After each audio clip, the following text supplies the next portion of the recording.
This is Dan York, and I'm here at IT Expo in sunny Miami, Florida, with Jim Dalton, who is the CEO of Transnexus. So welcome to the show, Jim. Thanks, Dan.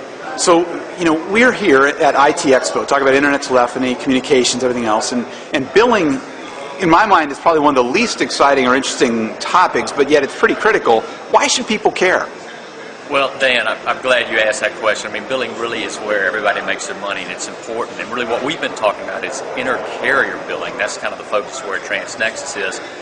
And that's really the key ingredient that gets networks to open up, because that's what we're all looking for in the terms of the promise of voice over IP for voice and video communications. How do we get networks to open up to be like the World Wide Web, where any IP communication transaction can go peer-to-peer to any other IP peer in the world?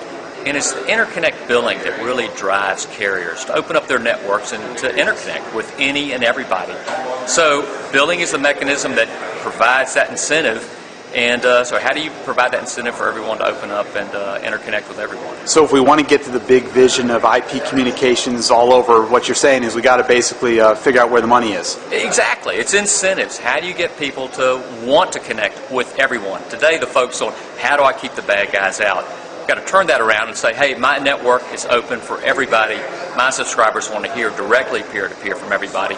I'll be glad to terminate those transactions, but there's a cost for me, and I need some control, and I need some way to get a share of the revenue that's being paid by the calling party, the originating party, and it's only fair. That's the way the world works. The entire network, end-to-end, needs a cut of that cascading payment, and if that's in place, the IP world for communications will be wide open. And it's the vision we've all had for what IP communications can be. That's cool. So now you talked in your talk about proprietary versus open protocols, et cetera. Could you talk a little bit about what's here for open standards? Well, open standards are really what are driving this. In terms of the network layer with SIP, web services, those standards they're out there, they're in place, and it's always how things begin. You define the technology, you get the technology out in the marketplace, interoperability's there. The fundamental enablers are there. The last piece is the business model. And that's really what the environment, the marketplace is trying to cope with now is how do we drive the business model to follow the technology model and drive the openness? So that's what we were talking about is interconnect billing among carriers. Granted, it's not sexy, but it's what makes things happen, and it's that openness. It is sexy. And what we were talking about is a standard called the Open Settlement Protocol, which is a standard format, XML over HTTP, that enables these route queries with authorization, and then importantly the CDR collection in a standard format, so any and everybody can exchange IP communications and get paid for them. So in an OSP environment, then if I'm making a SIP call, I would query my OSP server to see if that call is authorized? Is that? It is. For the end user, they'll never see it. This is all in the back office. It's a little bit like credit card transactions. You don't know what Visa's doing with those transactions. You just know that you paid for something and the store you bought it from, they're going to get paid. What happens between the merchant bank that serves that store and the issuing bank that gave you a credit card, you don't know. But all that glue that puts it together so you can have universal use of that credit card, that's what needs to happen in the network. Same sort of thing with OSP. The end user will never see OSP, but his provider will. And his provider will use OSP to set up and exchange the communication business end of these transactions real-time, seamlessly between carriers. That's what OSP enables. Now, you've mentioned for carriers, can it also be used at the enterprise side? It absolutely can be used for the enterprise side. If you want to make a secure private network, OSP is really designed for the public environment to have secure transactions between individual carriers over a non-secure network, but absolutely that same technology can be used at the enterprise level to build your own private enterprise network with a lot of peers around the world. Really, the model to think about branch offices all around the world with their own IP PBXs. How do we put all those IP PBXs together in a peer-to-peer fashion where headquarters can keep track of the routing, have, let's say, preferential routing to preferred off-net carriers, manage it all from a single point, and then collect call detail records. OSP is a great fit for that use case. Now, just being a security guy, you're immediately making me think, well, the credit card carriers have been having a little bit of challenge keeping our data safe. What about OSP? You got the same kind of exposure there, wouldn't you, with making sure the OSP providers are keeping that data protected? Well, that's a great question. And really, OSP is a communication protocol for routing and CDR collection. To secure all this, you have to use standard asymmetric cryptography, public key, private key cryptography. So the standard mechanisms to secure financial transactions have been used for 20 years. You have to apply that for the same type of security for OSP. Cool. Now, what's Transnexus? Where do you fit into this whole picture? Well, we sell route servers to basically carrier service providers that help them manage their routing and billing for their own network.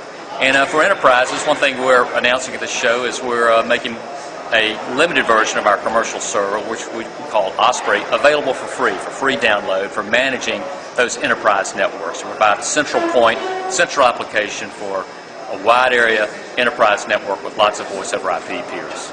So if I'm an enterprise network, how does this fit in with my infrastructure? What do I do with it? I can download a free server, but how do I use it?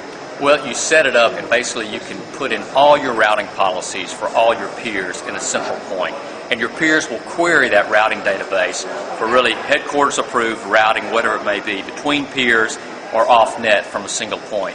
And it can be distributed, so you can have OSP servers with the same routing table distributed around the world. So it's highly reliable and high performance. And then like we talked about, you can collect the call detail records for all those transactions, which is important for internal accounting. The CFO wants to know who's driving my telecom costs. I want to reallocate those out to the branch offices. Now, so for me to use that, though, within an enterprise, it sounds like I'm going to need OSP-capable IPPBXs or SIP proxies, et cetera, right? That's exactly right. So there are definitely choices out there, certainly a lot in the open source world. Asterisk has supported OSP for a number of years. A lot of customers of ours are using OpenSIPs and OpenSARE. Cisco supports OSP. So there are a number of devices that natively support OSP. Those that don't, we see people are using some of the open source devices, such as Asterisk or OpenSARE, is an interface for other devices, SIP devices that don't support OSP. Gotcha. Cool. Well, so any announcements you're going to have out on the show floor, or are you demoing the software out there? Well, Dan, like I said, the big announcement for us was the announcement that Osprey is now freely available for anybody to use. And like I say, it's really commercial-grade software. It's been in production in carrier networks since 2000. Now it's freely available for enterprises to use in their own network. And we're targeting really the Asterisk community because we think it's a great application. It doesn't exist for Asterisk users for centralized routing and CDR collection for a wide area enterprise network. And so where do people get that? It's available for download from our website, transnexus.com. Okay. And what's next for OSP? You talked about it here. Is it evolving within Etsy, I think you said? It's an Etsy protocol, and it's actually been around for a while, and the adoption is slowly picking up speed as really voice over IP peering becomes more of a real problem, and also practical because the interop standards at the SIP layer are becoming more possible. So it's evolving. It's in version 4 right now, and we think in a couple of years it'll be version 5 because there are already extensions that are being identified for the OSP protocol as IP applications develop. But one nice thing about OSP, it's HTML, it's XML over HTTP, and it can be easily extended, so you don't have to wait for the standard to be extended to put in your own new features or to go ahead and extend the standard now. But we expect a new release of the standard, version 5, in a couple of years. Cool. Where can people learn more about OSP?